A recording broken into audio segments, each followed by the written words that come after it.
going to try this one more time. Good morning, and attention please.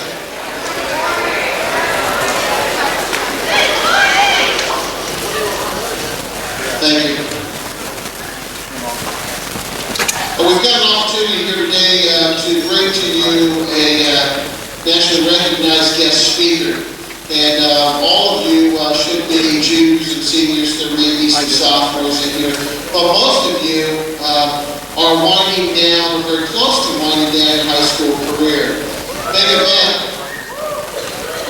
is coming up this weekend. It is obviously the weekend of our high school prom, and across the nation, that is one of those opportunities that you have as a high school student who's in good standing to participate in. But with that comes great concern from parents, from teachers, from administrators, from adults in this communities and communities across the country. I don't know if you've had an opportunity to notice as you walk in today, but there are a number of law enforcement agencies that are represented here this morning. I can tell you that there are some legislators that are very aware that we're having this convocation this morning. And we have a gentleman who is taking some time out of his day to present a message to you about good decision making. And although you may be 16, 17, 18 years old, and you feel like that you're an adult, even adults sometimes make bad decisions. And it impacts not just your particular life, but the lives of many other people. So, without further delay, what I would like to do is to introduce this gentleman.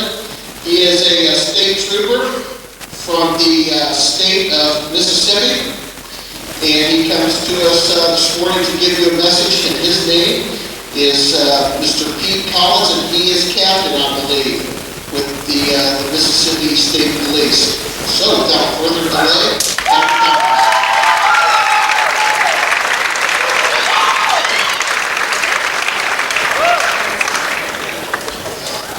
I apologize for taking you out of the classroom. No problem. 90% of your life now, you have adults sit around and tell you what to do. You ever have them just sit and look at you and say, look at me when I'm talking to you? Sometimes they'll put you in a chair.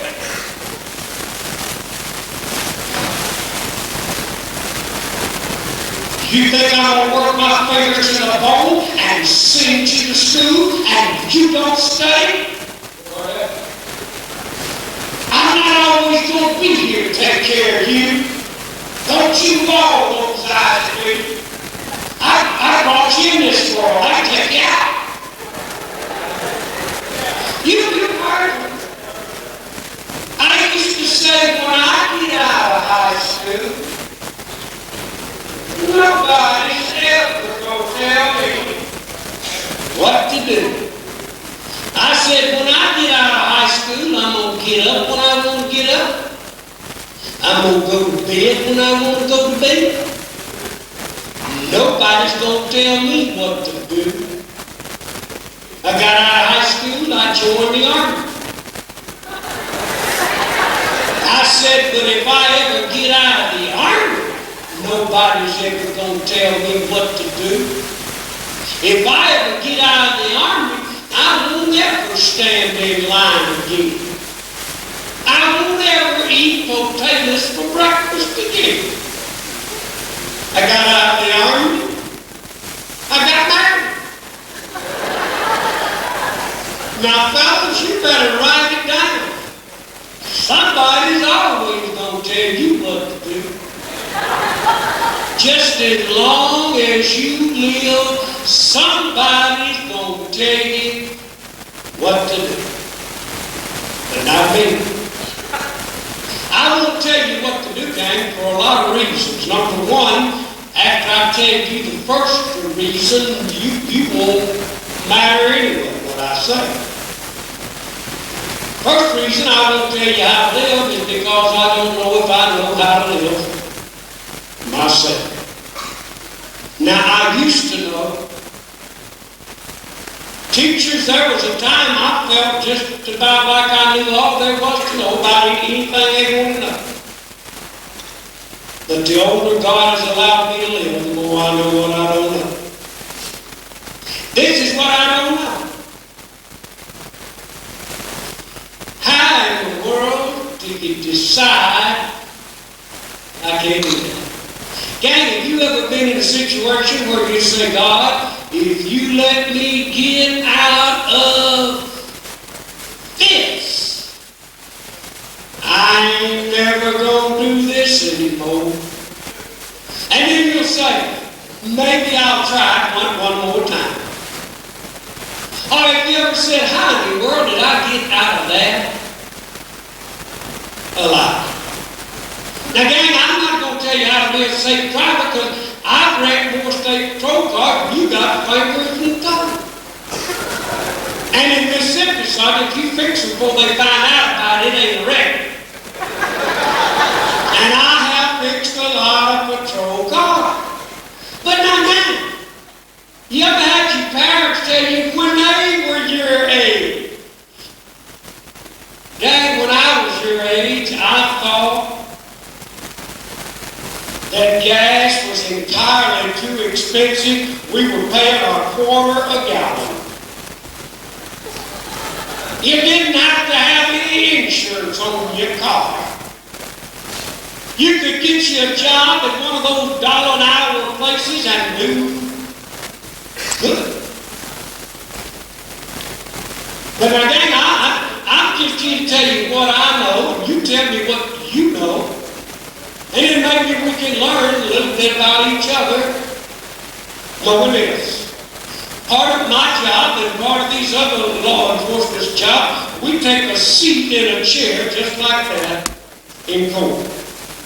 But before they let us do that, they make us do this. I swear to tell the truth, whole truth, nothing but truth, so help me God. I do. Now once I do that and I sit here,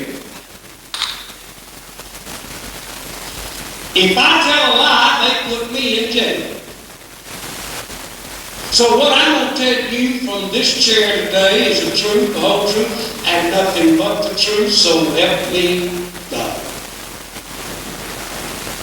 When I came out of the Mississippi Highway Patrol School, gang, now you young people don't know speed. If you see these fast cars and trucks going up and down the road, they're not fast. Fellas, my very first patrol car was a 1971 Ford V8 Interceptor 429 2 barrel carbureted. Oh, fella, it sat there just, I dare you to speed. I say, I dare you to run. I'm going to chase you so bad. Because see, they being the state police, told me I was gone. They told me I could pull 3 men at one time. I know now that's a lie, but they told me I could. You see, fellas, I don't know anything. When I came out, I put my hand in the air and I promised God and the people of my state that nobody would ever die on my run. And gang, 30 years later, this troop, these officers that are standing around, this troop has walked up and knocked on 184 doors. And I've told folks that their world was never going to be the same again. I didn't get to keep my promise. How many nights have I said, maybe had I gone to supper an hour earlier, an hour later? Maybe had I gone down this road instead of this one? I can't tell you how to live, but I got a master's degree in how to watch you die. Girls, I've watched them, as these other officers have, I've watched them pick you up off the side of the highway and put you on white sheets. I've watched these EMTs take that white sheet and pull it up over your waist, your breast, and then tuck it in behind your hair. Your hair that is now matted and plaited and plastered with rice and blood. I've seen that, and I've had to tell it from this chair. Fellas, I've got to put you up on a hospital emergency room table and with a pair of scissors cut up through your blue jeans, your t-shirt, your underwear, and rip your clothes off and beg God that you'll live one more minute. I've watched your parents run down through a hospital corridor hoping that when they get to the intensive care ward, you'll still be alive. Now again, I tell people, when my son was growing up, that little sucker could tear up a steel anvil with a rubber hammer. I tell people that he used to lie in bed and dream of ways to run me crazy.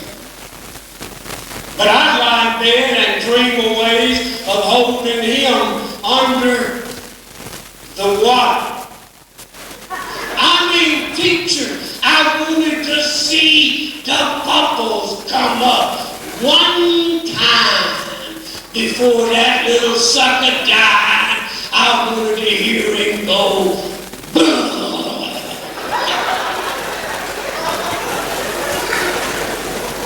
Because it never was his fault.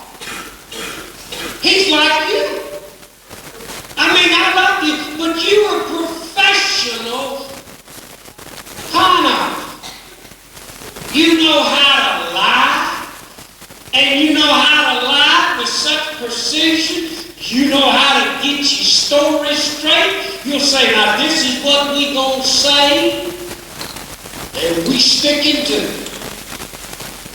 Now then, I don't know how to tell you this. I walked up to a man's house one morning, 20 minutes to 4 o'clock, and knocked on his door.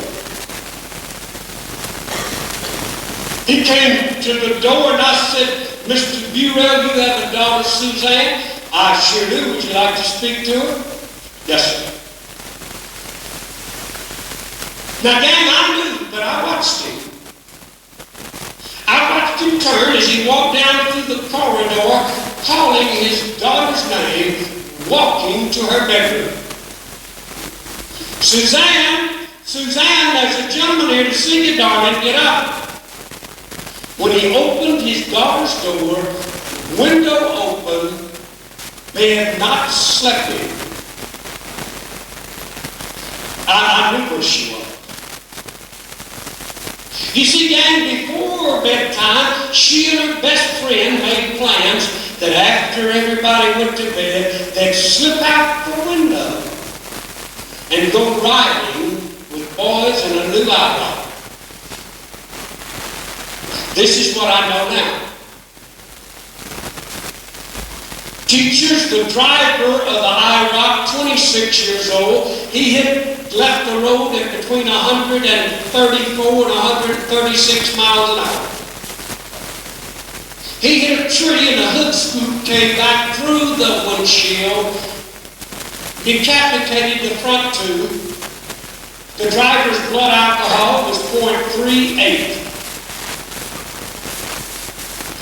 The young lady on the front seat with him had no alcohol in her system at all.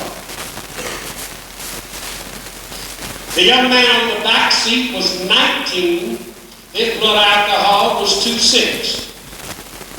The young lady with him had no alcohol in her system at all. But both of those young ladies shall forever be 14 years old. You see, gang, how do you get before you're old enough to die? I promise you, I've done things in my life, I look back now and say, God, how in the world did I ever live? But there's 4 things I've never done. In all of my career, there's 4 things I've never done. Number 1, gang, I've never unbuckled a dead person. Not in my life. Never unbuckled, I believe in seat belts with all of my heart. Gang, I told you about my son. When he was growing up, and you asked some of the teachers, he used to ride standing right here on the seat beside me in my truck. But I wasn't afraid of him going through the windshield. Because you see, young people, if I had to hit my brakes, I'd put my hand right here. I wouldn't let my boy hit that windshield. But after learning what it's like to be a state trooper, I know now that all of my love could have kept my boy from going through that window. 1, I never unbuckled a dead person. Are they 100%? No, but they'll give you a chance to live. Then they're not worth 15 cents sitting on. Number 2, I've never locked up a drunk that thought they were drunk. Now, wait a minute, gang. Do you have any friends, if they start drinking, they act a complete fool? Any of your friends, if they start drinking and acting a fool and you pay attention to them, they'll act a bigger fool than that. I'm putting English peas in a young man's mouth at Mississippi State University. Now the reason I'm putting English peas in his mouth is because he can't move from his neck down. The only way he moves, they put him in a wheelchair and strap him in. They pick a tube and put it in his mouth, and with a piece of white athletic tape, they tape his chin. And he can blow and suck and turn that wheelchair right and left. He said, "Trooper, you know what I'd give if I could wipe my mouth?" He said, "You know what I'd give if I could clean myself up when I go to the toilet?" He said, "My mom and daddy have to hire somebody 24 hours a day to put a doctor on me, to sit me in this chair." He said, "At night, if my nose is itching, I couldn't even strike it." Fellas, you know how he broke his neck? Now, I know you don't know anyone like this. But fellas, he was out at a class party. They had a big bonfire, and he was standing up on the hood of a truck, riding around that bonfire. And all of his friends were saying, "You can do it!" He said, "Trooper, I thought if I could impress them doing it on 2 feet, I could do it on 1. He said, "I made a half a lap. But when I fell, it was like a firecracker in my neck. When I woke up, my girlfriend was standing pushing my hair back with her fingers. There were flowers from the ceiling to the floor. She said, 'Get well, we're going to party this weekend.'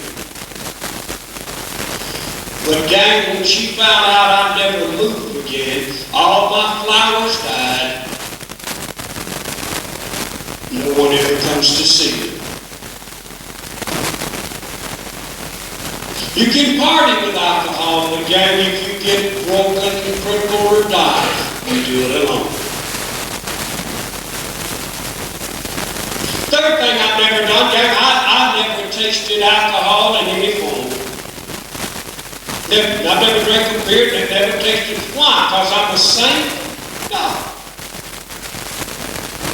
Because I was raised in it all my life. And I'm afraid, teachers, if I ever took one drink, I'd never stop.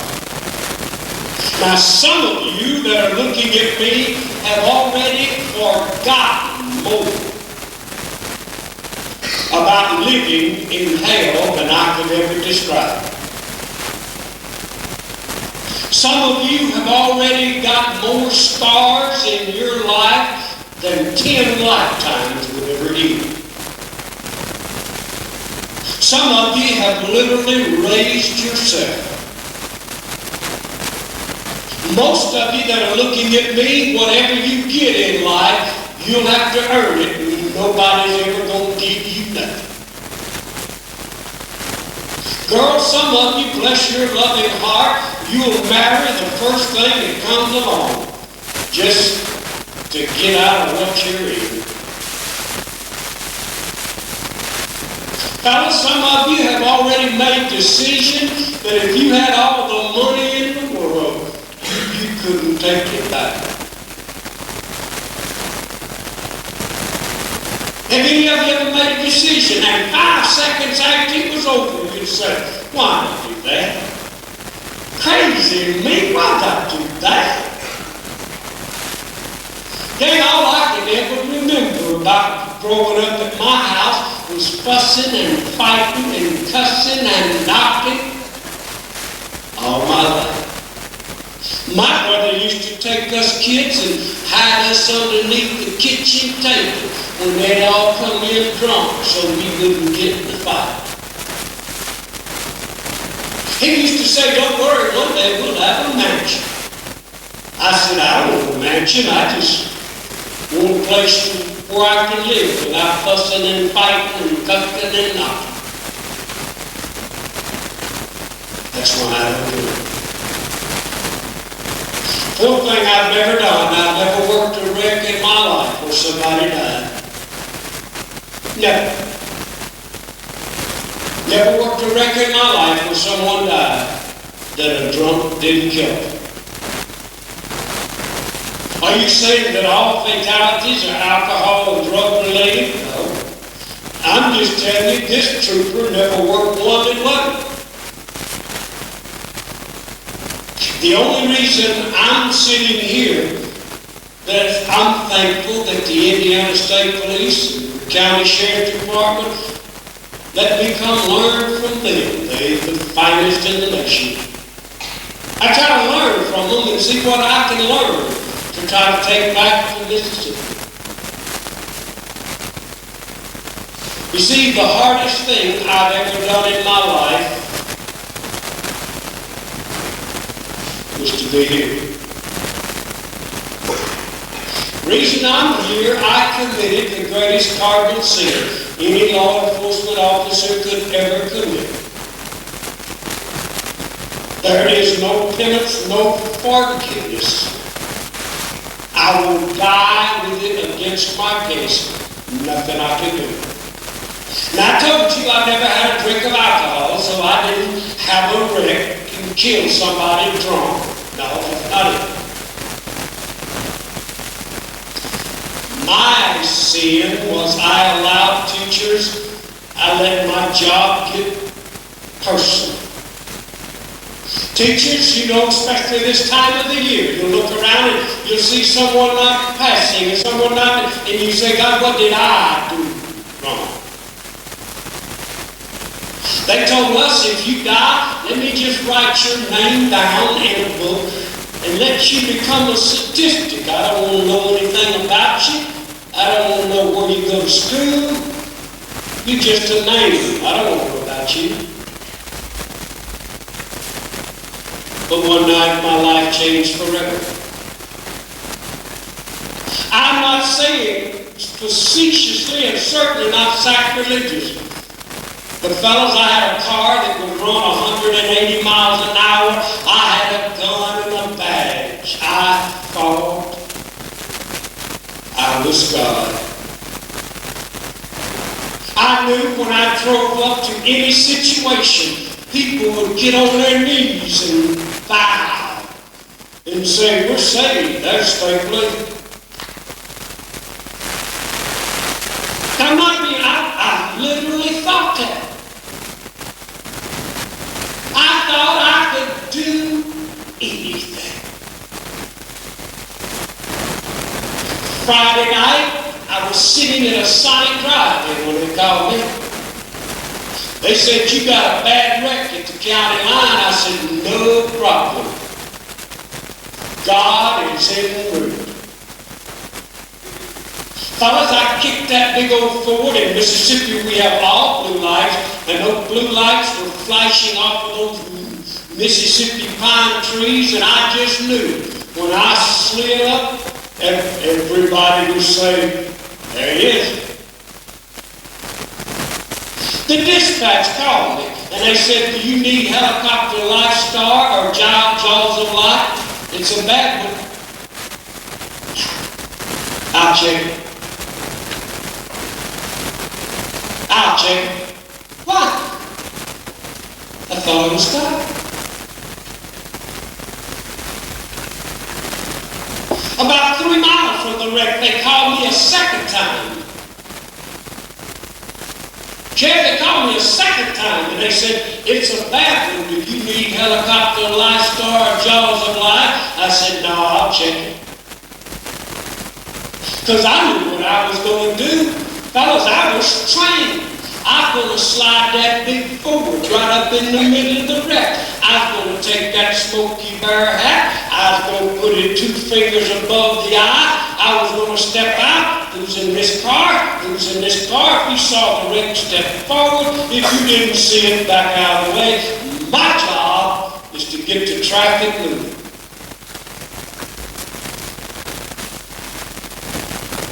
Men, those of you that have been there, will you not explain? It's something about a smell of a wreck. You can just drive up with some oil or the antifreeze. I don't know what it is.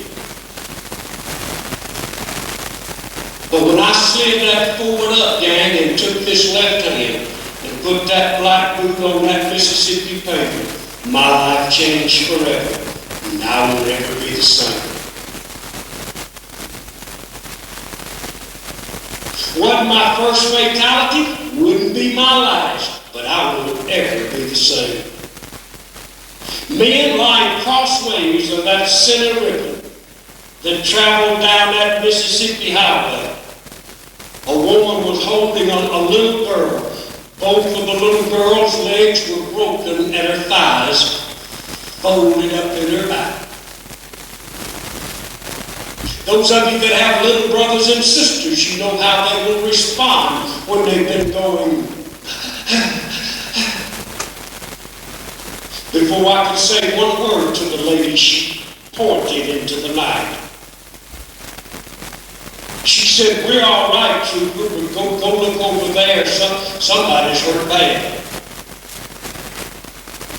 No problem? God.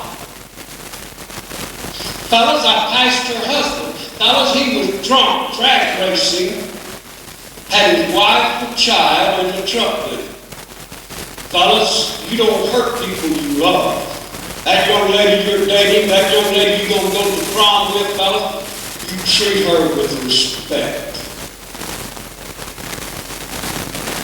I'm old-fashioned, gang. I still open the car door for my wife when she gets in the door. Not to impress you, but I want her to know she's just as precious to me today as she was the day that I met her. Gang, he hit this car so hard it knocked the engine out of his truck. He had one little scratch behind the right eye. He didn't even have to go to the hospital.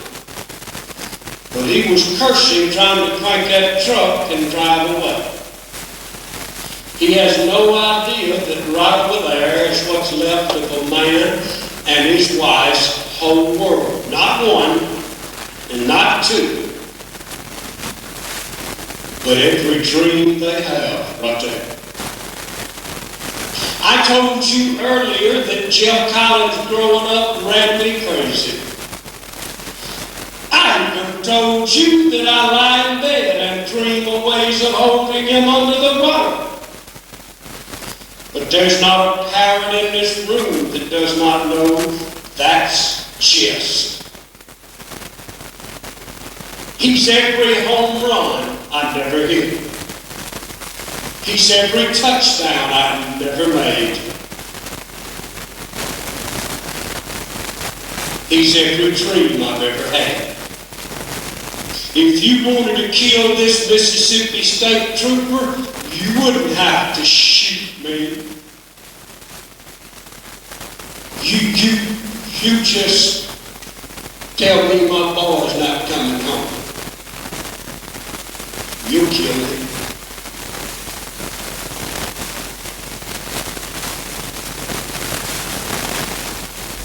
Gary, when I saw the front seat of the little car, I know now that it was Randall and Bindle, 17 and 14. They're dead.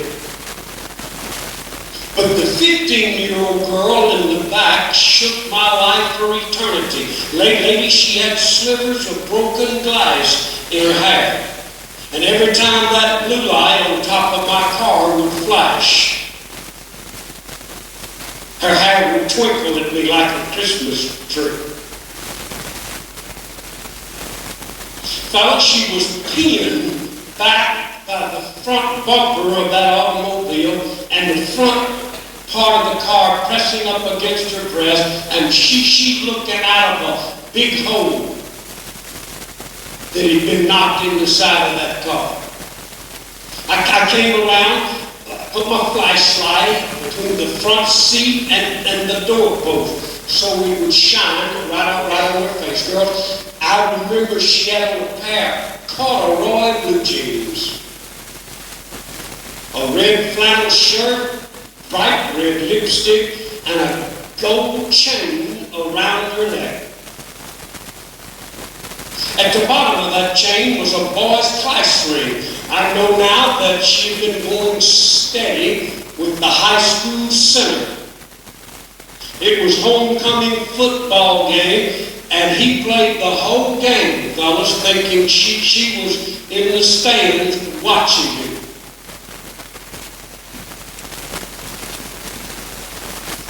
I remember the ripple of that corduroy material as I slid under her leg, and I could not move her. Teachers, I cannot begin to tell you the shaking in my heart when I realized I had turned down 2 chances for help, and I was not God. Now, Life Star helicopter is an hour away, jaws of life 45 miles away. You ever see a wreck now? You're going to see the fire truck coming, then you'll say, well, it's not going to be a fire. What do they need a fire truck? Because they're smarter than that trooper. To see, this trooper didn't think I needed any help. I realized I was not God. And now I've got to wait an hour before they can come and cut this little girl out. Fellas, I started toward my patrol car to call for help. The only free limb she had was this hand. She reached up and grabbed this patch. It says Mississippi Highway Patrol. Fellas, you talking about a death grip. She had it. She said, where are you going, mister? I said, I'm not going anywhere, baby. I'm going to go over here and get us some help. And I'm coming right back, okay? Almost if she seemed embarrassed. She said, Trooper, please don't leave me. I'm scared. Baby, I took my handkerchief out and I wiped the glass and the blood away from her eye. Girls, one time I smeared her lipstick like a clown's smile. I kissed those 2 fingers and I put it on her lips, and I said, God loves you and I love you, baby, I'll get you out. I pulled her hand away from my shirt and put it around that gold class ring. I said, hold on to this ring till I get back, baby. It'll give you strength. But when I came back, those big old eyes were staring off into space.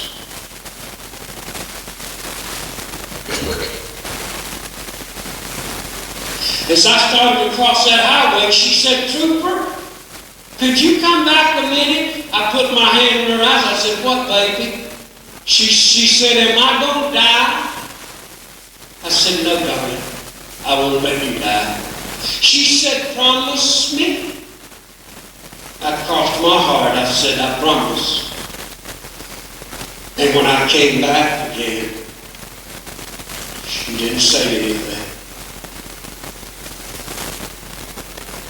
It seemed like forever before the jaws of life came and cut her apart.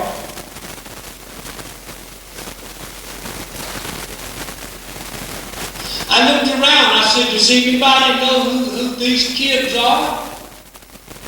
Fellas were drunk, staggered out of the shadows with one cup behind their right eye. He said, I don't know who they are, Trooper. They just ran over me.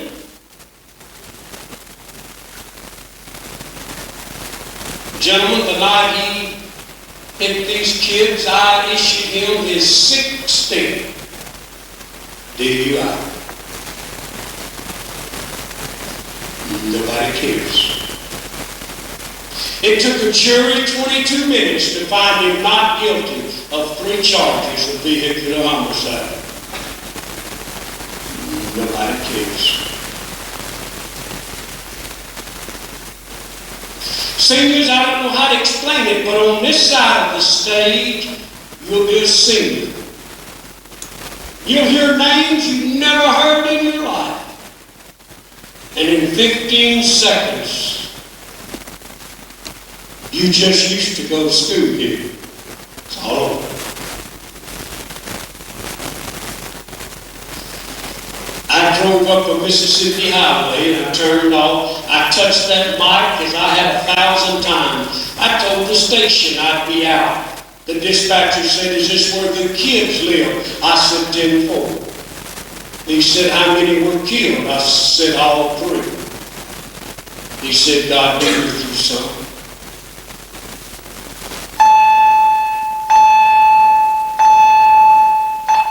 Fellas, I walked up and knocked on the door. I could see him through the thin curtain, a man and his wife drinking a glass of iced tea, watching television.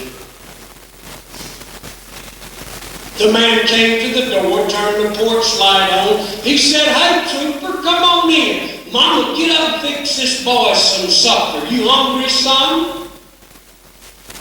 But ladies, mamas can see a million miles. Mamas can see through brick walls. She said, which one of my babies are her? I said, all 3. She said, is it bad? Yes, ma'am. Are they not coming back? No, ma'am. Gang, it'd be foolish for me to say I wish I could be your age, because I can't. No matter what I had, no matter how much money, I could not be your age again. But what I can do is tell you, y'all won't die. Seniors, we're going to have 61 graduated out of high school, only 60 made it. But they put a vacant chair up on the stage in his memory. They let his mother come out of the audience and pick up his diploma. But his chair was empty. Seniors don't have an empty chair when you graduate. Juniors, when you graduate, no empty chairs. Wear your seatbelts and just try to think before you act. I leave you never to see you again, but I leave you with this thought. Fellas, you don't ever miss your finger till you can't scratch enough. You don't ever miss your windshield wipers till it starts to rain. And you don't ever know what you got till it's gone. This is your only chance. It's up to you. Thank you for letting me come. You're a wonderful man.